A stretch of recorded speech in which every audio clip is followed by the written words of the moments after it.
የቴክኖሎጂ ስታርታፖችን ማበረታታት ኢትዮጵያን ከሌሎች የዓለም ሀገራት ጋር ተወዳዳሪ ከሚያደርጓት ጅምሮች አንዱ ነውና መንግስት ዘርፉ በዲጂታል ቴክኖሎጂና ፈጠራ ላይ የተመሰረተ እንዲሆን ትኩረት ሰጥቶ እየሰራ ይገኛል። በዚህም የ5 ሚሊዮን ኮደር ስልጠናን ጨምሮ ሌሎች እውቀትና ክህሎትን የሚያሳድጉ ስልጠናዎችም እየተሰጡ ነው። የድሬዳዋ ዩኒቨርሲቲም የፈጠራ ሀሳብና ክህሎት ያላቸውን ተማሪዎችን በማወዳደር ሀሳባቸውን ወደ ተግባር የሚለውጡበትን የቢዝነስና የቴክኖሎጂ ማበልጸጊያ ማዕከል ከ2 ዓመታት በፊት አቋቁሟል። በማዕከሉ ድጋፍ የሚደረግላቸው ተማሪዎችም ችግር ፈቺ የቴክኖሎጂ ውጤቶችን በማበልጸግ ለተቋማት ማቅረብ ላይ እየሰሩ ነው። ኢንኩቤሽን ሴንተር ላይ መሳተፍ ከጀመርኩ አሁን 2 ዓመት ሆኖኛል። በራሴም እንዲሁም አሴቲም የሰራናቸው ብዙ ፕሮጀክቶች አሉ። አንደኛው ቶኒ ዲጂታል ካርድስ ይባላል። ቶኒ ዲጂታል ካርድስ ስማርት ቢዝነስ ካርድ ነው። ዊዝን ዋን ታብ ቢዝነሳችንን የምናሳይበት አንደኛው ሲስተም ነው።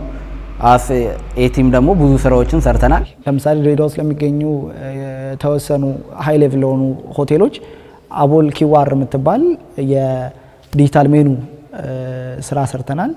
ፕላዛ ለቮለንቲር ደግሞ እንደ ድርጅት የሰራ ነው። ደግሞ ለፖሊስ 24 የሚባል ለድሬዳዋ ፖሊስ የዕለት ተዕለት ሪፖርት የሚያደርጉበትን ሲስተም አበልጽገናል ማለት ነው። ተማሪዎቹ የቴክኖሎጂ ክህሎት እንዲኖራቸው ከማስቻሉ ባለፈ ተመርቀው ሲወጡ ስራ ፈጣሪዎች እንዲሆኑ ያስችላቸዋል። እንደ ተማሪ ከግቢ ወይም ደግሞ ከቤት ብቻ እየተላከልን ምናምን አይደለም የምንማረው።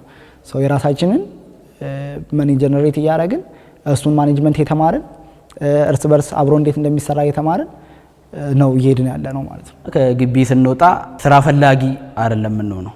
ቤተሰብ እንግዲህ አስተምሮ ብዙ ጊዜ ጠብቀዋል እና ስንወጣ እንደገና ቤተሰብ ላይ ጥገኛ የምንሆን አይነት ሆነን አንወጣም።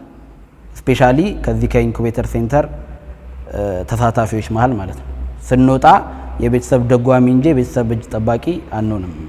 ማዕከሉ አዳዲስ የፈጠራ ሀሳቦችን ወደ ተጨባጭ ንግድ ስራ በመቀየር በአገር አቀፍና በዓለም አቀፍ ውድድሮች የሚሳተፉ ተሸላሚ ስታርታፖችን ማፍራት ችሏል። ምግቦች ኒውትሪየንትነታቸውን ሳይቀዩ ወደ ስናክነት የመቀየር ድራየሩን ሀፍ ሶላር ያለበትን ኢኖቬቲቭ ሀሳቦች ኢንተግሬት አድርገው ዴቨሎፕ አድርገው ነበር። ይሄንን አሁን በቅርቡ ብሩህ አገር አቀፍ የኢኖቬቲቭ ወይ ደግሞ የክሬሽን ፕሮግራም ላይ ተሳትፎ ቶፕ 50ዎች ውስጥ የመግባት የደረሰበት ፕሮዳክት ነው። ይሄ አንድ ሰክሰስ ስቶሪያችን ነው።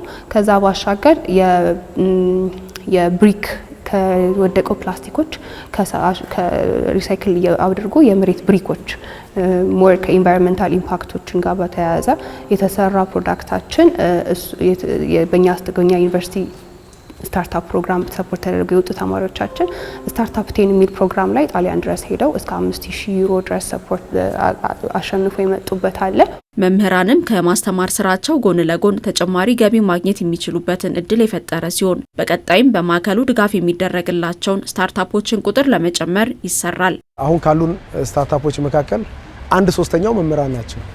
ስለዚህ መምህሩም ሳይድ የራሱን ካምፓኒ ክሬት እያደረገ ነው ማለት ነው።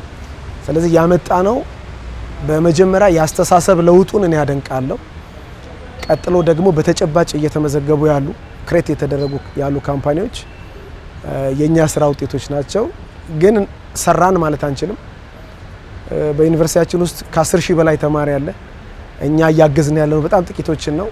ስለዚህ እያሰፋን ብዙ ተማሪዎችን በሚቀጥሉት አመታት ከስልጠና ስታርታፕ ካምፓኒያቸውን ክሬት እስከማድረግ ድረስ የምንሄድበት ይሆናል ማለት ነው። ዩኒቨርሲቲው በየዓመቱ ከሚያስመርቃቸው ስታርታፖች በተጨማሪ ከድሬዳዋ ከተማ አስተዳደር ጋር ጥምረት ፈጥሯል። 2017 ከወሰን ወደ 10 የሚሆኑ ስታርታፖች በዩኒቨርሲቲያችን ተመርቀዋል።